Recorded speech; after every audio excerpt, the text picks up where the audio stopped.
Everybody thinks that they know Vancouver, but the truth, it's nothing like you've heard. In fact, so much of what people say about this city are actually flat out lies. And today, I'm going to reveal the 5 biggest myths about living in Vancouver and the truth behind them. Trust me, you're going to be surprised. So let's get right into it.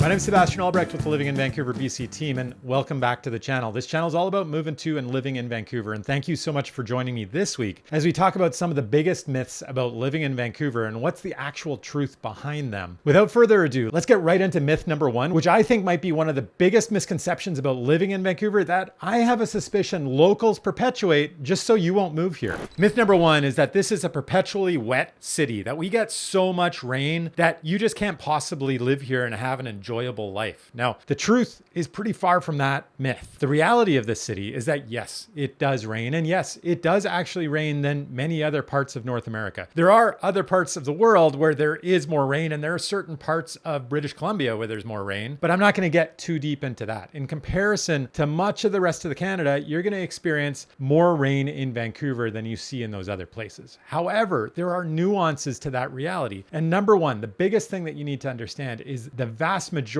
of the rain that we get is actually very specific to the winter months. And so starting in roughly late November and lasting roughly until early March, we do get a lot of rain. And yes, during that time period, it's not just the rain, it's also shorter days. Obviously, being in the Northern Hemisphere, anywhere in the Northern Hemisphere in the winter months, we're obviously going to have considerably shorter days, but it is also generally grayer because of the cloud cover. And so that can be a little bit hard to handle for a lot of people. But there are ways to get around that. Number 1, a lot of people here, just as every other part in the Northern Hemisphere, tend to go south in the winter months. You can escape the dull gray period that we have here in Vancouver and go somewhere sunnier for a week, couple weeks, maybe a month if you're lucky. But that's why people here tend to go to Hawaii or to Mexico and vacation in the winter months. But also, that is why so many people love snow sports here in Vancouver, and they head up into the mountains. And there's not an inconsiderable number of days where it could be gray, dull, and rainy down below, but up on the North Shore Mountains and certainly up in Whistler, you can get up above the cloud cover where it's bright and sunny, and you can have a really magical day skiing the hills or cross-country skiing, downhill skiing, snowshoeing, tubing, what have you. It's a real winter playground. So you sort of have to embrace the suck, I suppose, would be one way of putting it, or finding some ways to get around it. Now, the other thing I want to point out is, yes, we do get more rain, and certainly if you're coming here from the prairie provinces, you're going to find it a little hard to adjust to the gray, the rain of our winter months, because you tend to have pretty bright, sunny winters. But of course, the trade-off is we don't get a lot of snow and it doesn't get that cold. So if you're tired of those minus 30, minus 40 winters and blizzards and such, that's not an experience that you're going to have in Vancouver. You are going to get a bit more rain, and it is going to be wetter in those winter months. But the summer months in Vancouver are truly spectacular, and we get almost no rain in the summer months, which a lot of people don't really understand. When they think of Vancouver, they just think it rains all the time. The reality is our summer months are really spectacular, and this is where Vancouver truly shines. It's a place that has a relatively moderate climate, so we don't get extreme temperatures in the winter, right? We don't get those minus 30, minus 40 degree temperatures. And in the summer months, we also don't get those plus 35, plus 40 plus temperatures here in Vancouver, which you can experience in many other parts of Canada and North America. And it also doesn't get terribly humid. We're right next to the Pacific Ocean that really moderates the experience and the environment here. And it's really enjoyable all year round. Yeah, there is a period where maybe for a week, maybe it's 2 weeks a year, where it does get pretty darn hot. And it can be a period of time where you really hope and pray that you have an air conditioning unit in your home. But that is a relatively short period of time. And most of the summers are roughly in the low 20s to mid 20s. And as we're discussing, it has almost no rain. So people can really get out and enjoy the environment and everything that Vancouver has to offer in that period. And to take that point a little further, just because it's raining, a true Vancouverite does not stay inside. We're not made out of sugar is something that I say to my kids. Let's go out and play. You can still play soccer in the middle of the winter here. You can still go out for a run. You can still go out for a jog. You can go sailing on those days where it's raining, where it's dark, where it's a little bit cold, but the reality, because this is a relatively moderate climate, you can get outside and not be worried about dying, freezing to death in a Regina winter that might be minus 35 or minus 40. That's a very, very different experience. So yes, we do get more rain. It's very concentrated in the winter months. We get almost none in the summer months. And then on top of that, I really need to make sure that if you're somebody that is really sensitive to the kind of weather that you're experiencing and you're hesitating on moving to Vancouver because you're concerned about the rain, there are parts of Metro Vancouver that get a lot less rain and some areas that get a lot more. So there's some parts in North Vancouver, as an example, in Port Moody, up against the North Shore Mountains that can get double, triple the amount of rain that the city of Vancouver gets. And the city of Vancouver gets roughly somewhere between 1,200 and 1,500 millimeters of rain. But there's some areas that get 2,500 or 3,000 millimeters of rain annually up against the North Shore Mountains. And then as you move further away from those North Shore Mountains to the south, areas like Tawasin and areas like White Rock actually get roughly somewhere in the range of half to 3/4 of the amount of rain that we get in Vancouver, somewhere in that 700 to 900 millimeter range. And that's actually very little rain and very comparable to some of the areas across Canada that people really think of as relatively dry climates. So if you're really fixated on this idea that you don't want to be in a place that has a lot of rain, Vancouver still might be for you, depending on where you end up here. And if you're somebody that really wants to be in a wet environment, you can find a wet environment that's even more extreme than Vancouver. Next, I want to talk about affordability. The myth is that Vancouver is just too expensive and nobody can afford to live here. The reality is we have 3.5 million people that live in Metro Vancouver, and this city is growing. It's one of the fastest growing regions in all of Canada. And so if that was true, nobody would be coming here and everybody would be leaving. The reality is that we make it work. Yes, it is expensive, and specifically it's housing that is expensive. If you compare pretty much any other cost of living, it's very comparable to the rest of Canada, with the exception of gasoline. We do have more expensive gasoline here. I will point out that I've made a few videos about the cost of living in Vancouver, and I'm gonna link one of the most recent ones right up there for you so you can get more in depth in what the expenses are when you move here so that you know what to expect. But yes, housing is expensive. A typical house in the city of Vancouver can cost you easily about $3 million, depending on exactly where you are. It might be $4 million, it might be $2 million, but it's going to cost you many millions of dollars. It's very hard to find a detached home in Metro Vancouver for under $1 million. The one area where you can still find them is out in Mission. And that brings home the point that there are areas of Metro Vancouver that are more affordable and there are areas that are much more expensive. And so if you want to have a more affordable experience living in Vancouver, and if your budget is on the lower end of what's affordable in Vancouver, well, you can find areas like Mission, like Chilliwack, like Abbotsford, heading out a little further into the Fraser Valley, where you're going to find your money is going to go a lot further. In the city of Vancouver, where there's the greatest population density, where there's very little land to develop, and there's the highest demand for that land, that is where housing is the most expensive. Whether you're buying or renting, it's going to cost you a pretty decent amount of coin. Just to give you an idea, just a one bedroom is going to cost you somewhere in the range of $2,500 to $3,000 a month in downtown Vancouver, and a two bedroom might cost you $3,500 to $4,000 a month. Of course, this can be a lot less expensive if you're willing to commute a little bit. And if you work in downtown Vancouver, you can live in Surrey and save roughly 30 or 40% of the cost of housing by living out there and having a bit of a longer commute. These commutes are becoming more and more convenient with the SkyTrain and all the money that's been poured into our transit system over the last 20, 30 years. And then, of course, people do make other arrangements. So you do find people, especially when they're new to Vancouver, and especially when they're young and perhaps they haven't a lot of experience, they don't have a lot of skills or education yet, and they're in relatively low paying jobs. You see a lot of people being very creative about housing and trying to save money on what is one of the highest costs of living here in Vancouver. And they will do that by sharing accommodation rather than getting a one bedroom all to yourself, which you might be able to do in Edmonton. In the city of Vancouver, when you're young, you're more than likely going to need to share. Either you're going to need to share in downtown Vancouver and live in a two bedroom, maybe with 3 roommates, or you might want to head out into Richmond or Surrey where you can get that 2 bedroom and maybe just share with 1 roommate. And then you're going to have a relatively equitable amount of expense every month. There are ways to get creative and save money. Yes, this is an expensive city, but no, the city is not so unaffordable that you can't afford to come here. Yes, it is going to be a little harder to make a go of it than it would be in much less expensive cities. You have to understand that this is a high cost of living city, and your costs, your expenses are going to be higher higher. And generally, you're not going to get paid more to work here.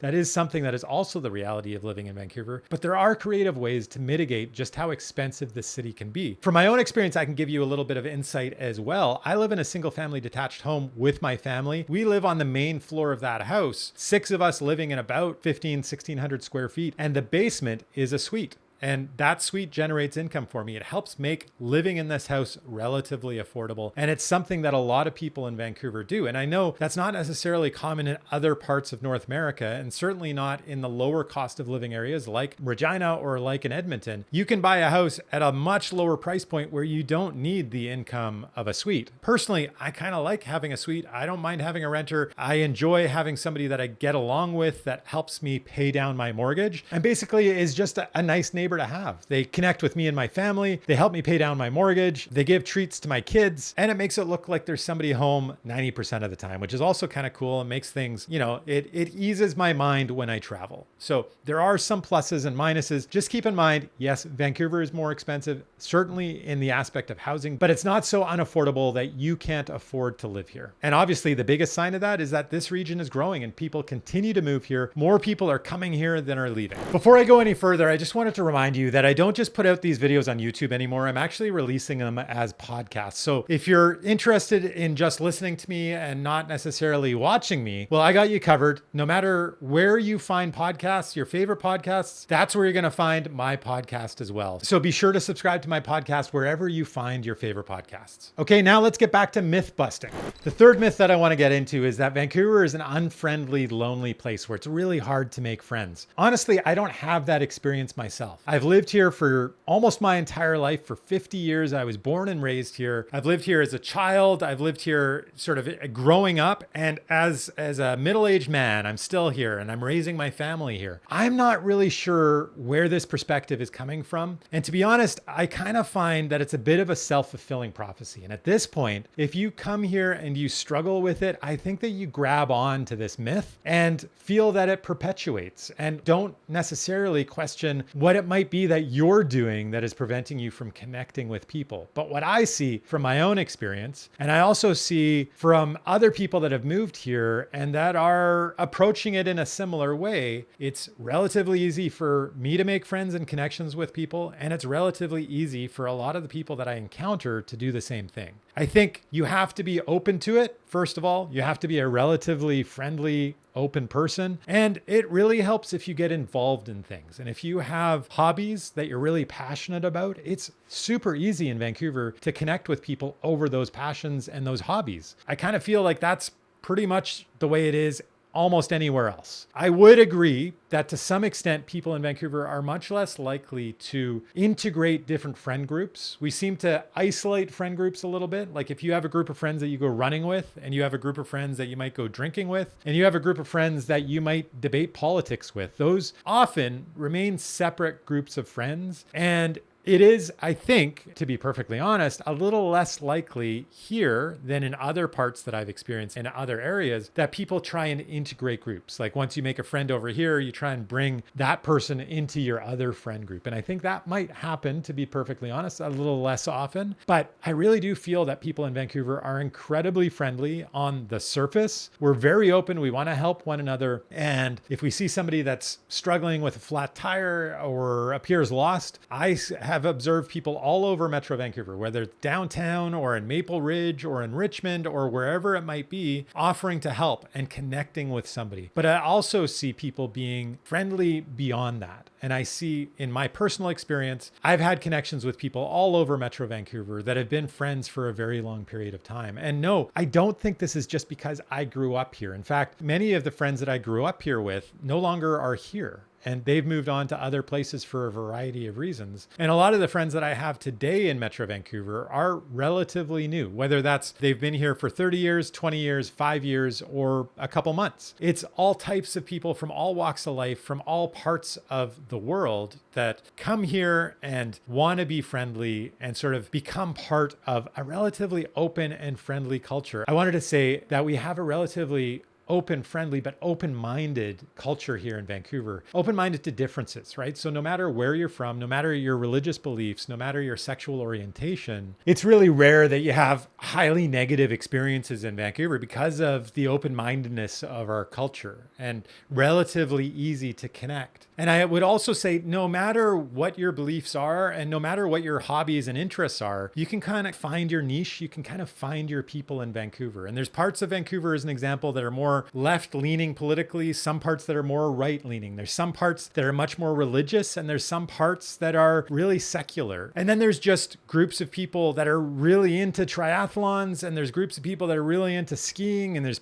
groups of people that are super into chess. Like I said, this is a dynamic, huge city of 3.5 million people where no matter what it is you're into, you're going to be able to find your people if you look hard enough. And once you find your people, you're going to be able to connect with them and find friends that are very long-lasting, deep-rooted, loyal friendships that will last the rest of your life here in Vancouver. That has been my experience, and I really believe that can be your experience as well. The fourth myth I want to talk about is that you have to have a car to survive in Vancouver. Nothing can be further from the truth. In fact, I think Vancouver is probably one of the areas in North America where you least need a car, where other alternative forms of transportation are actually really, really convenient. And yes, what I'm talking about is pretty much exclusively the city of Vancouver and perhaps some of the closer inner suburbs, areas like Lower Lonsdale, North Vancouver, or Brentwood, or Metrotown and Burnaby. But these areas, you really don't need a car. And we have so many alternatives to driving a car these days. We live in a relatively small region. After all, the city of Vancouver is just 110 square kilometers. And this is one of the most densely populated cities in all of North America. But on top of everything being so close together, we have alternatives like the SkyTrain, like an excellent transit system with buses everywhere, like car share, like bike share, scooter shares, Uber and Lyft.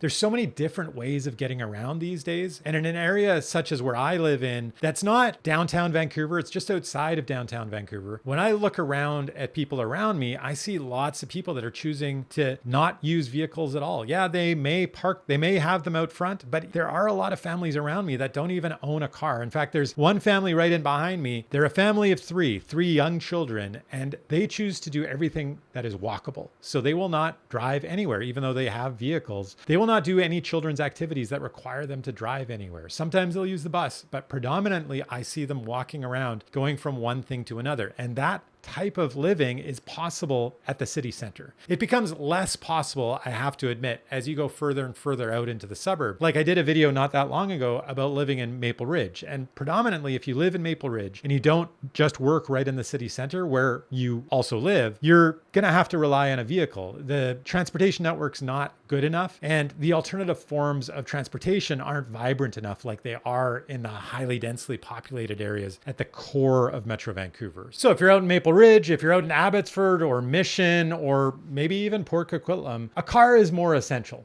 But if you are thinking of living, and most of you who are watching these videos predominantly are looking at moving, not maybe just exactly in the city core, but pretty close to the city core, a lot of those areas, it's really feasible not to own a car. And that's not to say that many people do own cars, they just use them less often. And there's many cases where I personally will choose not to use my vehicle, where I know it's going to be probably too expensive for me to drive, say downtown and park for 5 hours, rather than just take an Uber, or rather than just take a car share, or maybe even SkyTrain, or drive in with a buddy or something like that. There are alternatives that make sense when you live close to or in the city center. But I would say I still want to own a car. What I do for a living requires me to own a vehicle. I have to go from one place to another all over the city to many places where the alternative forms of transportation aren't the most convenient. And on top of that, I have 4 young children. And honestly, I can't imagine what my life would be like if I didn't have a car. My son does activities that might be way out in Langley, might be way out in Maple Ridge, or might be up in North Vancouver or in Squamish. And my younger children are also getting to that point where their activities are kind of all over the place. And so, yeah,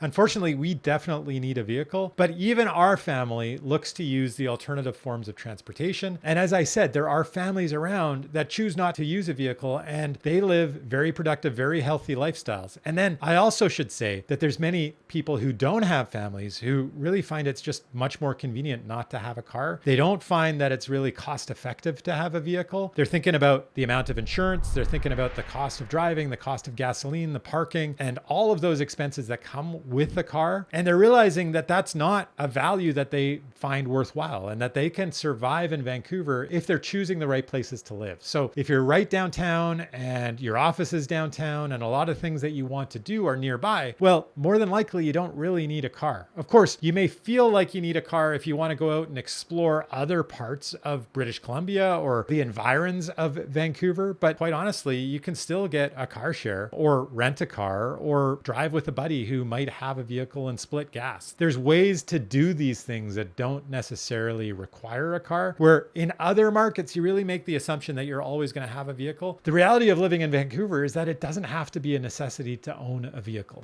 The final myth I want to get into is that all that Vancouver has to offer is the outdoors. Nothing can really be further from the truth. Yes, the world-class access that we have in Vancouver is phenomenal, and it is a draw for so many people that come here. But I think it's a real disservice to the city to think that that's all that this city has to offer. After all, this is a city of 3.5 million people. Yeah, that's not the biggest city in the world. In fact, it's a relatively minor city on a global scale, and I understand that. Of course, you have to have the understanding that this is a city of that size, and you can't expect it to offer more. And I did a video relatively recently talking about the types of people who may not want to move here, who might not get the most out of living here. And one of those types of people was a party animal. And I got to say, like, Vancouver isn't the craziest party town that you're going to find, but it's also not the biggest city. It's no Shanghai. It's no New York City. It's no Berlin. It's no London. Of course it's not. It's a much smaller, more relaxed city than any of those other cities. And I would say that, the main draw of so many people coming here is the outdoors. I have to admit that. That is the nuance that I think that's important to understand. You should value the outdoors for it to make sense for you to move here. That access to the outdoors should have value to you, and you should want to get out and do some hiking or exploring of the nature that surrounds us. Or maybe it's sailing, or maybe it's doing a triathlon, or maybe it's skateboarding or playing tennis in the middle of winter outdoors. Whatever it happens to be, that is a draw for the majority of people that come here. And if there's no draw for you to the outdoors, then I do think that it can be hard for you to understand why people actually want to live here. But this city offers so much more than just the outdoors. After all, this is a region that has 3.5 million people. This is a dynamic, thriving metropolis that has global reach and a global draw. And there's lots of really interesting things that happen in the city all the time. I think it does a real disservice to consider Vancouver as a really boring place. Yeah, perhaps it's not as lively as some much larger, more dynamic places, but there is a lot going on. And if I get some time away from my family looking after my kids and I want to go do something, I can find something fun to do. Whether that's a sporting event, NHL, CFL, MLS, professional lacrosse, or even basketball, which is out in Langley. There's so many cool sports. There's so many great concerts. My wife and I just went to see Leon Bridges a couple weeks ago. An amazing show, an amazing artist. And Vancouver punches way above its weight in terms of the draw socially, I would say, because it is the biggest city on the west coast of Canada. And so if people are touring in Canada, they'll usually target Toronto, and they'll mostly also come to Vancouver. If they're touring up the west coast of the United States, they will also often come to Vancouver. So we get great concerts, we get great comedians, we have great events, and there's so many festivals, there's so many things going on. And if you want to find what you're really interested in, you probably can. I did a video a little while ago,